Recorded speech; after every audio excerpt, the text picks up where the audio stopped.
بسم اللہ الرحمن الرحیم۔ السلام علیکم دوستو کل یہاں حیدرآباد میں برسات ہوئی تھی، موسم سرما کی پہلی برسات تھی۔ شام کو کچھ کام کے سلسلے میں شہر میں نکلے ہوئے تھے۔ ایک راستہ تھا، سڑک تھی جو پانی سے بھری ہوئی تھی، اور اس میں ایز یوزول جو ہے کھڈے اور بہت ہی بری حالت تھی۔ رش کا سما تھا۔ ایک گاڑی فرش سے آئی، پیچھے سے ہارن دیتی ہوئی۔ نہ اس نے اپنے لیے پرواہ کی کہ اس کی گاڑی کھڈوں میں لگے گی، نہ دوسروں کی پرواہ کی، اور شراک سے کر کے نکل گئی۔ تو پانی اتنا تھا کہ وہاں سے پانی کے چھینٹے جو ہیں، پانی باقاعدہ لہروں کی شکل میں دوسری گاڑیوں پہ جا کے لگا، اور جب پاس سے گزری تو میں نے دیکھا کہ ایک 17-18 سال کا لڑکا جو ہے، بمشکل 17-18 سال کا لڑکا اسے ڈرائیو کر رہا تھا۔ وہ بڑے فخریہ انداز میں اس گاڑی کو آگے لے کے چلا گیا۔ ظاہر سی بات ہے، فرسٹریشن میں کافی لوگوں کو غصہ بھی آیا، کسی نے ہارن بجایا، کسی نے کچھ کیا، لیکن بہرحال وہ ایک فاتح جنگ کی طرح جو ہے، کسی جہاز سے جو فاتح نکلتے ہیں اس انداز میں جو ہے وہ گاڑی کو بھگا کے لے گیا۔ اب کہنے کو تو یہ بہت ہی ایک چھوٹا سا واقعہ ہے جو وطن عزیز میں صبح شام ہمیں دیکھنے کو ملتا ہے، اور ہم پہ یہ سارے واقعات بیتتے ہیں۔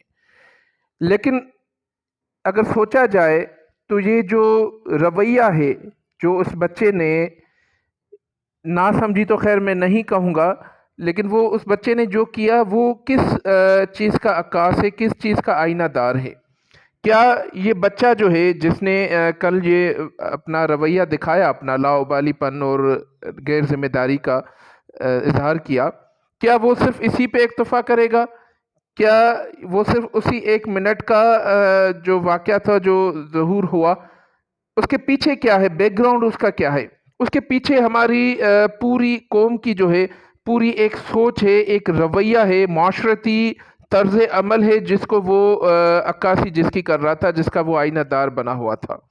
یہ صرف ایک جو ہے کسی ٹین ایج لڑکے کا مسئلہ نہیں ہے۔ یہاں پہ ہم بحیثیت من القوم جو ہیں، بے صبری، غیر ذمہ داری، بد اخلاقی کے میں اگر کہوں کہ چیمپئن بن چکے ہیں تو بیجا نہ ہوگا۔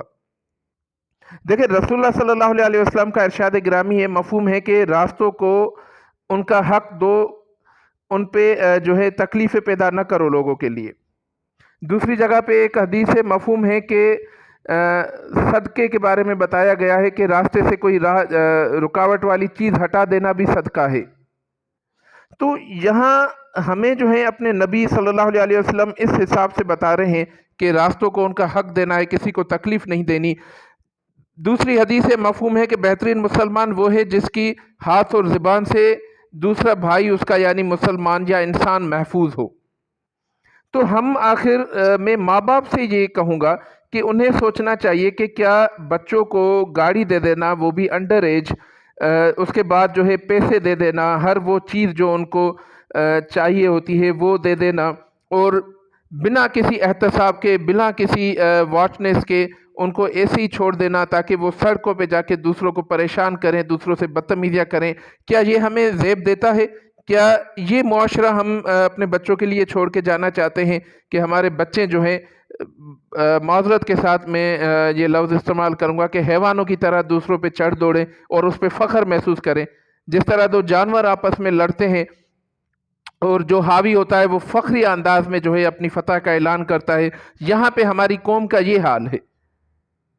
یہ تو ایک بچہ تھا، ناسمجھ تو میں نہیں کہوں گا، اسے ہر چیز کا پتہ ہے، لیکن یہاں پہ تو جو میچور لوگ، سو کالڈ میچور لوگ ہوتے ہیں، وہ بھی ڈرائیونگ ایسے کرتے ہیں، وہ نہ پانی سے گزرتے ہیں۔ کتنی دفعہ میرے ساتھ ایسا ہوا ہے کہ پانی سڑک پہ ہوتا ہے، پیدل جا رہے ہوتے ہیں، لیکن گاڑی والا، موٹر سائیکل والا، بڑی عمر کا بھی، وہ ذرا خیال نہیں کرتا کہ میں یہاں سے کس طرح گزروں تاکہ دوسروں کے کپڑے خراب نہ ہو، گندگی نہ لگے۔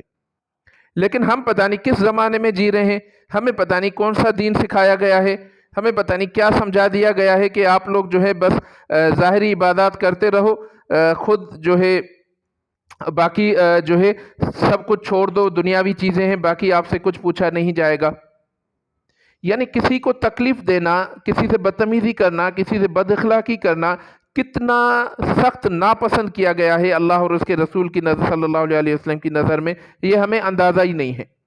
یہ ذمہ داری پوری والدین کی ہے دوستو، کہ وہ اگر اپنے بچوں کو تعلیم دلاتے ہیں، اچھے اسکول میں، مہنگے اسکول میں داخلہ دلاتے ہیں، مہنگے کپڑے، گاڑیاں، سب کچھ دیتے ہیں، تو ان کے ساتھ آپ پہ یہ فرض ہے کہ آپ اس کی اخلاقی اور کردار کی تربیت بھی کریں، نہ کہ اس کو ساری چیزیں پہنا کے، ساری چیزیں دنیاوی آسائشیں دے کے، اور اس کو حیوانوں کی طرح چھوڑ دیں کہ وہ جو ہے زمین پہ چرتا پھرے اور دوسروں کو رونتا پھرے۔ ان چیزوں کا ہم سے حساب لیا جائے گا، والدین سے بچوں کی تربیت کے بارے میں حساب لیا جائے گا۔ تو کیا ہم بحیثیت والدین یہ نہیں کر سکتے کہ اپنے بچوں کو یہ ایٹیکیٹ سکھائیں، یہ سوشل ایٹیکیٹ سکھائیں کہ آپ کو جب گاڑی میں بیٹھنا ہے ڈرائیونگ سیٹ پہ تو کس طرح آپ کو نے ڈرائیو کرنا ہے، آپ نے جب کہیں کسی مجلس میں جانا ہے تو کس طرح آپ نے بات کرنی ہے، کہیں سے اٹھنا ہے تو کس طرح اٹھنا ہے۔ یہ ساری چیزیں قرآن و احادیث میں بار بار بیان کی گئی ہیں، لیکن ہمارا یہ حال ہے کہ ہم جو ہے اپنے بچوں کو دولت سے مالا مال کر کے، پیسے دے کے، ان کو اختیار دے کے، اور پھر ہم اپنے آپ کو بری الذمہ سمجھتے ہیں۔ یہ جو رویہ ہے یہ کسی صورت ہمارے لیے مثبت نہیں ہے۔ اس سے معاشرے میں جو فرسٹریشن پھیل رہی ہے، جو بد اخلاقی عروج پہ پہنچی ہوئی ہے، اس کو ختم کرنے کی ضرورت ہے۔